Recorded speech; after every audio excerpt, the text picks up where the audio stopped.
my dear friend, our Assistant Secretary Marshall Billingslea.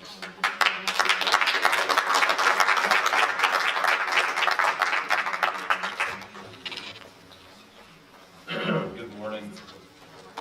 It's great to be here with you, and I am so gratified that on a bipartisan basis, this alliance has been constituted to focus on the criminality of the Maduro regime and the travesty, the abuses, the atrocities that are being perpetrated on a daily basis to your family members, your extended family, and to the Venezuelan people. The Trump administration changed course radically from the failed policies of the Obama administration, which saw a rise to Maduro as a dictatorial replacement to Chavez. We recognized at an early stage what Maduro represented, and we began from the earliest days of this administration taking action to apply pressure against perhaps the most corrupt regime in the world's history. Since 2017, we have targeted over 200 individuals and entities for the damage, the destruction that they have caused to that once great nation. And we are working closely with central banks, with finance ministries, financial intelligence units around the world to identify and to freeze the assets of these kleptocrats, to ensure that at some point the money can be repatriated to lead to the reconstruction of this, again, once great country.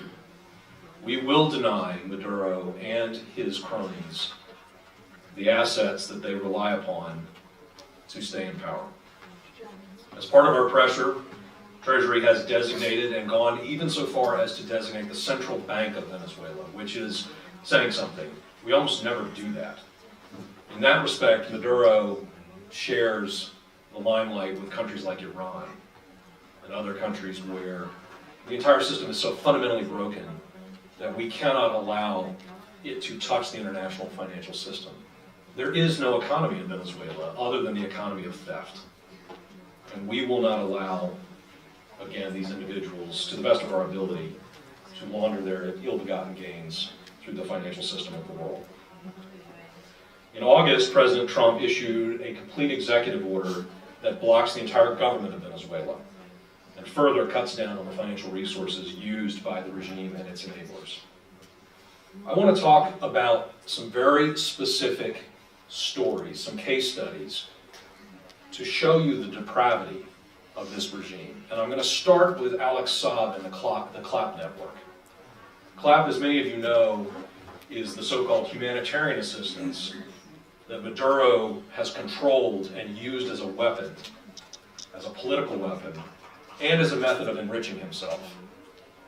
Early on, we realized that the reason Nicolas Maduro won't allow foreign assistance to come into the country, foreign aid, humanitarian aid, is because he harvests money from the food program to enrich himself. And he was using this guy, Alex Saab, to do that, as well as a couple of other Colombians. Further, we've all heard the horror stories about if you didn't come with your fatherland card to register to vote for Maduro, there's no food for you. Less well publicized, though, is how they steal from the program and launder the money through a sophisticated network of shell companies. Business partners, family members, we're talking about hundreds of millions, if not billions of dollars stolen from the food aid program called CLAP. Together with the National Assembly, in an early stage, we identified the mechanisms employed whereby they would steal money at the outset through overpriced food contracts. They would steal money by moving the funds to Hong Kong through a series of shell companies and siphon money off in Hong Kong to non-food companies. They'd steal more money when they'd move the funds to Mexico and other countries in the region to procure the food. They'd steal more money when they would substitute inhuman, subhuman product like plastic instead of infant formula. And they'd steal more money when they would ship the boxes into the ports And yet more was stolen when the military would receive the clap boxes and open them and take for themselves. So that by the end of the day, about 1 out of 7 Venezuelans received what could have been made available in terms of food, because everyone had to take their cut. So we're putting Alex Saab out of business, along with his partner, Alvaro Enrique Pulido Vargas. We have designated Saab, we've designated Vargas, we've designated and taken down 16 other entities. There is now an arrest warrant for Saab. There's an Interpol red notice. His world got a lot smaller. He cannot travel out of Venezuela now without fear of arrest. There are consequences, there will be consequences to what Maduro has done. And we in the Treasury Department are determined to visit those consequences on everyone who has enabled this travesty to continue. Now, Maduro clings to power, really, with only his Cuban Praetorian Guard and his Russian operatives standing between him and the Venezuelan people. In late September, Treasury designated 4 entities operating in the Venezuelan oil sector, and we went after 4 vessels that are transporting oil or other petroleum products from Venezuela to Cuba. By the way, if all of these oil vendors, dealers in oil, think that they're smart enough to outwit the Treasury Department on how they're smuggling the oil, they need to think again. These so-called dark vessels, you're going to read a lot more about that in the coming days. We're very aware of how this is being done, and that we are targeting the various companies that are smuggling PDVSA oil and enriching the regime as a result. But there also are consequences to the countries that prop Maduro up. These particular vessels were bringing oil to Cuba. But we've also shut down U.S. visits to Cuba. We've tightened remittances to the island substantially. The result is that the Cuban regime itself is now paying a steep price for backing Maduro and keeping him in power, and that pressure is only going to grow. The United States and over 50 countries have recognized interim President Juan Guaido. And Maduro is increasingly isolated globally and desperate for lifelines from the likes of Cuba and Russia. Cuba is playing the central role in fomenting repression and violence in your country.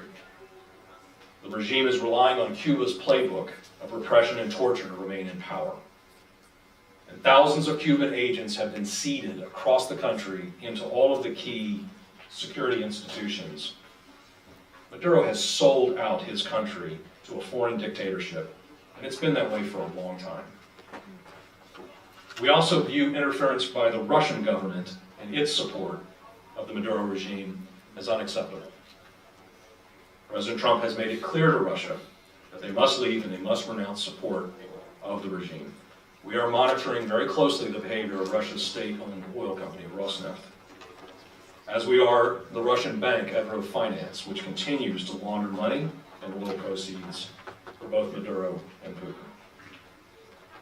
Maduro must go, and Cuba and Russia must not stand in the way of his departure. Cubans and Russians are not there with the consent of the legitimate government of Venezuela. They are there with the consent of the criminal regime, but not that of Juan Guaido, the duly elected leader of Venezuela. As if reliance on despotic regimes were not enough, Maduro also relies upon terrorist groups to keep him in power. The role of the ELN has been very well.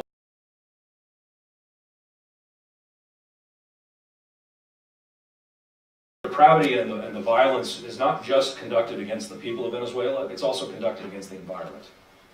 Maduro and the ELN, Nicolásito and his bagmen, are conducting ecocide on a massive scale. They are strip mining gold and processing it with massive quantities of mercury. They are conducting environmental destruction which will be with us for a century. We have shown at the United Nations the fact that you can see these lakes of standing water from space, massive red lakes across the Amazon, where they are just ripping the gold out to enrich themselves. And the ELN is part and parcel of the security apparatus that allows this to happen. But it's not just the ELN terrorist group that Maduro is relying upon. He has now also turned to Hezbollah. This year, we've seen members of Maduro's regime meet with top Hezbollah officials, including Hassan Nasrallah and Hezbollah's member of parliament, Mohammed Rad. We recently sanctioned Rad, who, like Nasrallah, is a member of Hezbollah's Shura Council, which is the terrorist organization's top decision-making body. By the way, Hezbollah is a dead end for Maduro. We have gone after Hezbollah's finances under the Trump administration in a way that no previous administration has, and Hassan Nasrallah is now scrambling for money just to keep himself afloat. Lebanon itself, as you've seen in recent days, is in complete turmoil because of the corruption there. So I encourage Maduro to continue to throw his lot into the likes of Nasrallah, because it's a waste of his time and effort. But in 2019, Rad headed a delegation of Hezbollah officials to meet in Venezuela's embassy in Lebanon, rather. They also had a meeting in London. And speaking on behalf of Nasrallah, Rad proclaimed Hezbollah's support for the Maduro regime. Subsequent to that meeting, we saw the foreign minister, the so-called foreign minister of Venezuela, travel also to Lebanon to again meet with Nasrallah. Now, we make no distinction between political operations of Hezbollah and its malign activities. Nasrallah himself says this is a terrorist organization, he's in charge. They're very clear on that. The fact that I'm highlighting for you today that, for instance, Hezbollah's supporter Ghazi Nasser al-Din, who we designated back in 2008, was a Venezuelan diplomat at the time, president of the Caracas-based Shia Islamic Center, who then used those positions to provide financial support to Hezbollah, to exploit the Venezuelan economy, to take money from the people of Venezuela and to give it to Hezbollah. This is, for us, a red line. Hezbollah is a terrorist organization, and we will not allow it to flourish in the Western Hemisphere or anywhere for that matter. We will continue to work with President Guaido's team and the National Assembly to document and to expose the depth of this terror apparatus's penetration into Latin America via Venezuela. So I mentioned the weaponization of food, and I mentioned the atrocities against the environment. And I mentioned the deals, the drug deals with terrorist groups. But as if that weren't enough, Venezuela's cultural patrimony is now also at risk of being destroyed as the crisis deepens. Just in Washington alone, 3 paintings, 3 irreplaceable cultural artifacts have been stolen out of the Venezuelan embassy here, worth more than $1 million. In an effort to track down the stolen artwork and the other cultural patrimony that we believe is either being destroyed because they cannot pay for electricity to maintain climate control, or more likely has been stolen and sold on the black market around the world, we are working with law enforcement, with international partners, with experts in stolen art, museum experts, and foreign allies like Italy and Spain who specialize in the tracking of such artwork. There is, simply put, no end to the voracious looting of Venezuela's assets, but we are after it. We will track it down. It will take many years, but we will work. With each passing day that Maduro stays in office and wrecks the economy and the suffering grows, I have to also tell you that we are committed to allowing and enabling the humanitarian assistance to flow. So I know all of you have relationships and families. If you have any problems getting remittances back, bringing money back in to help your loved ones, talk to us. Come to the Treasury. We have an open door. We will work with you. We have been crystal clear that our sanctions are focused on the regime, the despot, and his kleptocrats. They are not directed at the Venezuelan people. And we know from the polling that is done in the country, we know that the Venezuelan people support what we're doing. But we don't want to have unanticipated consequences. And so if you're having a problem, talk to us. We'll find a solution. At the end of the day, we have one objective and one objective only, and that is Maduro and his narcos out. A legitimate, democratically elected government in. That's our goal, and that's our plan.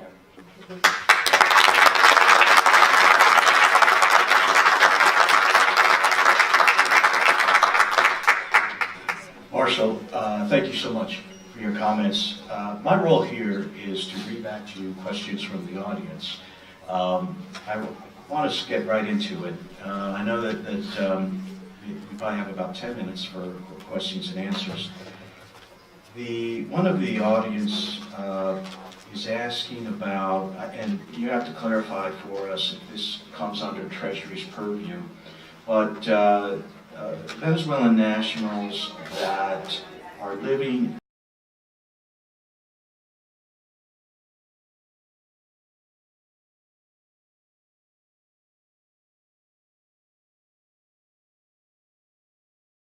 program, but the bottom line is those who became fabulously wealthy off of corruption in Venezuela living in the United States. Could you talk a little bit about that, if that's within your purview? It's not. That falls squarely with the Department of Justice and Homeland Security. However, we in the Treasury work very closely with law enforcement here, and there are numerous large-scale investigations because the looting of the country didn't start under Maduro, right? It goes back way beyond that. Maduro just took it to a fine art. There will be consequences. Law enforcement investigations are painstaking. They take time to develop. But a good example is the actual arrest warrant for Alex Saab isn't directly associated with a CLAP program. It's associated with violations of the Foreign Corrupt Practices Act and other illicit activities that he and his partners have engaged in. But you've seen other actions where Treasury has taken and put sanctions on in tandem with law enforcement indictments that are issued. And so we do work closely together, but that is a DOJ responsibility. And this also may be as a follow-up veering into justice territory, and that is that you have done a fabulous job in sanctioning the illicit economic activity, quote unquote, oil, etc. Now there's that huge area of illicit activity that the government is operating, whether it's drug trafficking, whether it's the trafficking in the gold that obviously it's trying to keep out of the scrutiny of the United States government. Some people say, well, you know, Treasury sanctions are going after the open business. What about the covert activities of the regime through international criminality, attempting to, of course, garner hard currency through those activities? Well, so under Chavez, there was explicit and rampant support for the FARC and the drug cultivation in Colombia. And Venezuela became the major conduit pathway for the narcos, and that continues to this day. In fact, as Admiral Fowler has just, our Southcom commander has just said this week, the amount of cocaine being trafficked by the Venezuelan regime into the Caribbean has doubled this year. So they have really turned their ties to the narcos full spigot. We have, through Kingpin Act designations and other sanctions, together again with DEA and law enforcement, gone after a number of these narco organizations. Tariq al-Sami is a good example of a narco. Diaz-Balart. They're both designated, and we have blocked property of theirs in the United States and elsewhere. We will continue to go out. We've gone. I can't tell you how many of these narcos we've designated and gone after their planes and their yachts and their properties. One of the things that we are very focused on is we need the European Union to do better. We need them to join us in these sanctions. Canada has been fantastic, has taken the lead on a number of designations. Panama has been fantastic. In fact, the Panamanians just seized more of Alex Saab's money recently. The Mexican government has been fantastic because this is corruption and impunity, which is a problem for the Mexicans, and it's a problem in Venezuela, and they recognize it for what it is. So we have good, strong partnerships. Argentina has been fantastic on these issues. We'll see what happens there. I'm sure very soon Bolivia is going to be fantastic on these issues. But we've got good, strong partnership. Brazil, we have a close relationship with the Bolsonaro government, and obviously Colombia has been a wonderful partner on all of these issues. Marshall, one of the aspects of this, working with our partners, especially in Latin America, is that many of these countries, these governments, have never had to develop sanctions regimes that include very, very strict enforcement. But can you tell us, is Treasury working with these governments to step up their capacity? We are. I spend a lot of time in the region on that, together with DOJ, because it's not just a capacity issue, it's a legal framework issue.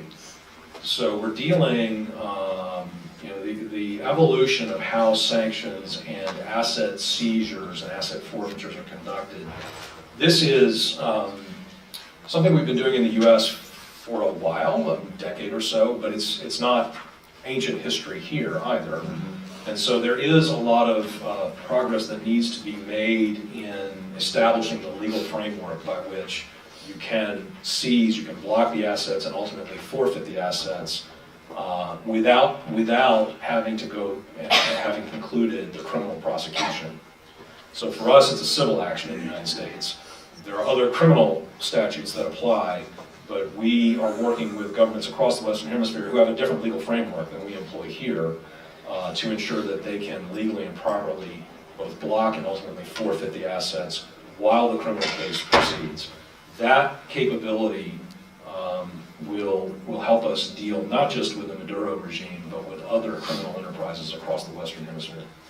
Fantastic. We have time for one more question. Marshall, is one of our audience members is asking, back on the gold issue, is the role of Turkey in assisting the Maduro regime in marketing the gold into the international market. Turkey, of course, is a NATO member of NATO, and it gets into some tricky political and economic dynamics. How is the United States confronting or else dealing with Turkey's role?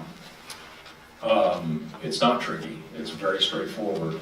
We have said that trafficking in blood gold is unacceptable wherever it happens. I don't care if it's in Uganda or if it's in Istanbul. And we've had very blunt conversations with the gold traders in Turkey.